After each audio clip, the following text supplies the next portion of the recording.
Assalamualaikum dan salam sejahtera. Nama saya Rafiq Rafizi bin Ramzan. Saya berumur 12 tahun. Hobi saya ialah membaca buku. Apabila sudah dewasa, saya ingin menjadi seorang guru. Saya bersekolah di Sekolah Kebangsaan Felda Palu 7. Pada hari ini, saya akan membicarakan tentang sebuah buku kegemaran saya.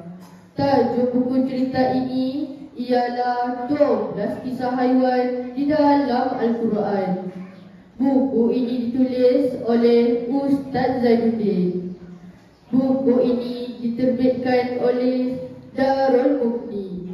Buku ini mengandungi 195 muka surat.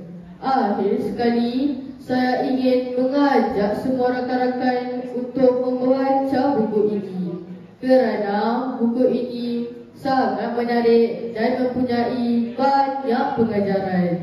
Sekian, terima kasih.